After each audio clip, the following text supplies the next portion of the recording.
দীপঙ্কর নাকি সুমি কিনে পালিয়েছে। দীপঙ্কর তুই আমার মাকে নিয়ে গেছিস না, তুই জীবনে সুখে থাকতে পারবি না, এটা আমার অভিশাপ। হে প্রভু হে হরি রাম কৃষ্ণ জগন্নাথ। এরা নাকি লেওড়া বা সেলিব্রিটি, লোকের বউনে পালাচ্ছে, এরা নাকি লেওড়া সেলিব্রিটি। কি করে হবে? এরা এমন লেওড়া সেলিব্রিটি, ঠিক আছে, এটা আমি বলতে চাই না, তাও আমি বলছি, এমন লেওড়া সেলিব্রিটি যে সিঁদুর ছেলে খেলা করছে। দীপঙ্কর আমাকে বিয়ে করেছে কিনা আর এটা সত্যি কিনা এটা এখনো পর্যন্ত অনেক মানুষ জানার চেষ্টা করছে। তো তাদের অনেক মানুষের বৌদি খেয়ে ও সরি বৌদি না, 12 ভাতারি বৌদি, যাই হোক 12 ভাতারি বৌদি, অনেক মানুষের খেয়ে দে কাজ নেই, বুঝতে পেরেছো? তার জন্য তোমার কাছে জিজ্ঞাসা করছে যখন দীপঙ্কর তোমাকে ছেড়ে দেবে তখন যেন 10-12 বার হয়, তার মানে ভিডিও। তাদেরকে একটাই কথা বলতে চাই, দেখো বিয়ে নিয়ে কখনোই আমরা ছেলে খেলা খেলতে চাইনি।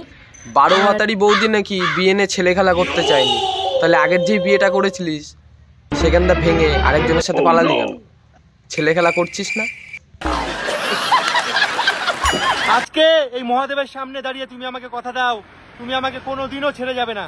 এই সেই বাঞ্চোদ যে লোকের বউকে নিয়ে পালাতে এক্সপার্ট, বুঝতে পেরেছো? তার মানে প্ল্যান করে পালিয়েছে, কোনো ঝগড়া হয়নি, কোনো ঝামেলা হয়নি, প্ল্যান করে নিয়ে লোকের বউকে নিয়ে পালিয়েছে। ঠিক আছে সামারিয়া, মহাদেবের সামনে দাঁড়িয়ে কথা দিলাম কোনোদিনও তোমাকে ছেড়ে যাব না। আরে তাই নাকি 12 ভাতারি বৌদি? তুমি তো তোমার আগের বরকেও এরম ভাবে কথা দিয়েছিলে, চলে আসলে কেন?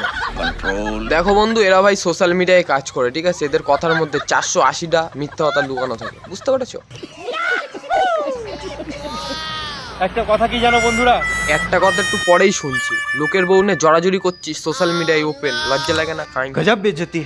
ও আমি তো একটা কথা ভুলেই গিয়েছি, এরা তো ক্রিয়েটার, এরা তো টাকার জন্য ঠেলাঠেলি.com এরও ভিডিও করতে পারে।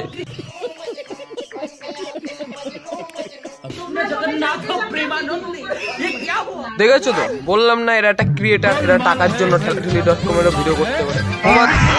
এরা তো একটা ক্রিয়েটার, ঠিক আছে, এদেরকে তোমরা সবাই চেনো।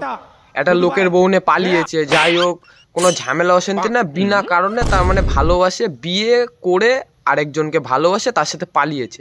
রাস্তাঘাটে কারোর সাথে দেখা হয় না, মেরে একটু সেটা ভাঙতে পারো না, এদের একটু সেটা ভেঙে দাও, তাহলে আর এই কাজটা কেউ করতে না সাহস পাবে না, বুঝতে পেরেছো? বন্ধুরা অনেকেই বলেছো দাদা আমরা একজন পাই না, তুমি দুটো বউ নিয়ে সংসার করো।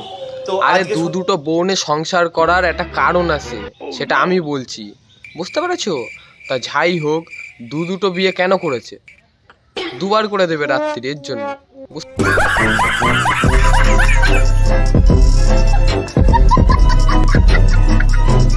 তোমাদের কাছে আমার একটাই অনুরোধ, আমার মার খোঁজ যদি কেউ পাও আমাদের টাকা ধ্যান টাকা জ্ঞান, এর জন্যই তো রেন্ডি বৌদি শ্যামবাজারের কালো প্রদীপের সাথে পালিয়েছে।